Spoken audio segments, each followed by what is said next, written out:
En esta ocasión vamos a hablar de la flexión compuesta.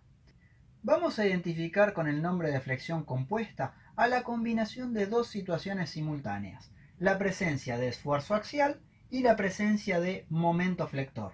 O sea que para que tengamos flexión compuesta y trabajemos como lo haremos a continuación, necesitamos tener la presencia de diagrama de esfuerzo axial N y la presencia de uno de los dos momentos flectores, por lo menos. Podemos tener o momento flector respecto al eje X o momento flector respecto al eje Y. En cualquiera de las dos circunstancias estaríamos frente a la flexión compuesta plana. Si aparecen los dos momentos al mismo tiempo, MX y MY, y a su vez sumado el esfuerzo axial, tendríamos flexión compuesta oblicua, que lo dejaremos para más adelante. En esta ocasión vamos a trabajar en la flexión compuesta plana. Aquí del lado derecho hay un dibujo tridimensional donde hay una barra empotrada en un extremo, que sería este extremo A, libre en el otro, y si ustedes observan hay una carga N aplicada al baricentro, y en un plano que contiene al eje baricéntrico principal de inercia Y, está el momento M actuando. Ese M, como trata de girar respecto al eje X, a la sección transversal de la pieza, lo denominaremos MX. Si yo observase esta estructura desde este lateral, tendría esta vista donde he representado en forma lineal a la barra y no se pierde calidad de la información. Tenemos el momento que entra en la parte de arriba y sale de la parte de abajo de la sección, y la carga saliente de la sección transversal de la pieza. Si a esta estructura le aplicamos las tres ecuaciones fundamentales de la estática para un sistema compuesto por una chapa en el plano, tenemos que podríamos hallar las reacciones de vínculo. En este caso será un momento que aquí actúe en forma horaria contrarrestando al momento M, y una carga que tendría que ser hacia la izquierda, saliente, que contrarrestaría el efecto de la carga P. Con esas dos reacciones yo podría dibujar estos tres diagramas de características que se ven aquí debajo y que se corresponden con la situación de flexión compuesta plana. Es importante aclarar que no se han planteado las ecuaciones de momento torsor, de corte horizontal y de momento respecto al eje Y, porque obviamente no estaban presentes esos esfuerzos. Entonces no se hicieron los tres diagramas correspondientes y no se plantearon las tres ecuaciones que necesitaríamos para anular a esos tres diagramas.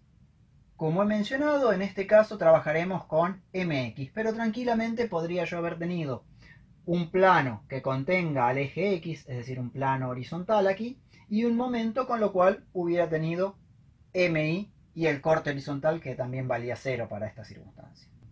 Una vez que tenemos planteada esta situación, donde sabemos que hay esfuerzo axial y momento flector, podremos trabajar a la flexión compuesta. Para ello, vamos a hacer el planteo previo de las 6 ecuaciones fundamentales y ver cuáles deberían ser distintas de 0 y cuáles ser 0. Resulta algo que es evidente. Todas las que tengan diagrama de características 0 deben ser 0. Y las que no deben ser 0 son la ecuación correspondiente al axial, y en este caso, porque he elegido momento respecto de X, la de momento MX. Esta sería una situación posible de flexión compuesta plana. La presencia de la ecuación del axial diferente a 0, la del corte vertical que vale 0 y la del momento MX que es distinta de 0. Y en el caso del corte en la dirección horizontal, el momento respecto al eje Y y el momento torsor, las tres nulas. Otra situación que podríamos tener es esta ecuación distinta de 0, estas dos iguales a 0, la del corte horizontal igual a 0, la del momento flector respecto del eje Y distinta de 0 y finalmente la de torsión igual a 0. Con lo cual también tendríamos flexión compuesta plana, pero esta vez con el momento girando respecto del eje Y. Y habría una tercera posibilidad para tener flexión compuesta, pero esta vez flexión compuesta oblicua con esta ecuación distinta de 0, esta que vale 0, distinta de 0, esta que vale 0, pero la de momento en I también distinta de 0 y obviamente la de torsión igual a 0. Por lo tanto, hay distintas posibilidades.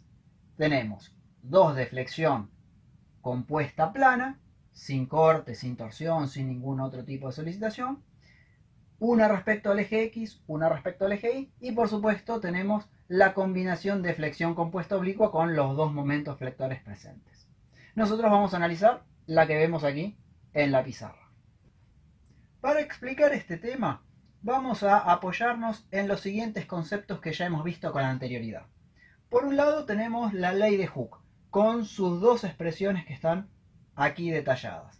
En la primera de ellas teníamos que las tensiones normales sigma eran directamente proporcionales a las deformaciones específicas epsilon y que la constante de proporcionalidad que las vinculaba, llamada E, era el módulo de elasticidad longitudinal que era propio del material. La segunda expresión de la ley de Hooke, que está aquí debajo, me dice que las tensiones tangenciales tau son directamente proporcionales a las distorsiones específicas gamma y que la constante de proporcionalidad G, en este caso, es el módulo de elasticidad transversal del material. E y G eran constantes propias del material. Y recuerden que obviamente esta ley de Hooke era válida dentro del periodo de proporcionalidad de la pieza, es decir, cuando las deformaciones tenían una relación lineal con las tensiones aplicadas. El siguiente concepto sobre el cual nos vamos a basar para nuestro análisis es la hipótesis de Saint-Venant. Esa hipótesis se utilizaba cuando una pieza estaba sometida a esfuerzo axial. ¿Y qué me decía? Que si antes de la deformación esa pieza tenía secciones planas y que estaban paralelas entre sí unas con otras, luego de la deformación las secciones se seguían manteniendo planas y paralelas cuando se aplicaba el esfuerzo axial. Tendríamos luego la hipótesis de Bernoulli-Navier. Esta la habíamos ya empleado en la flexión simple plana.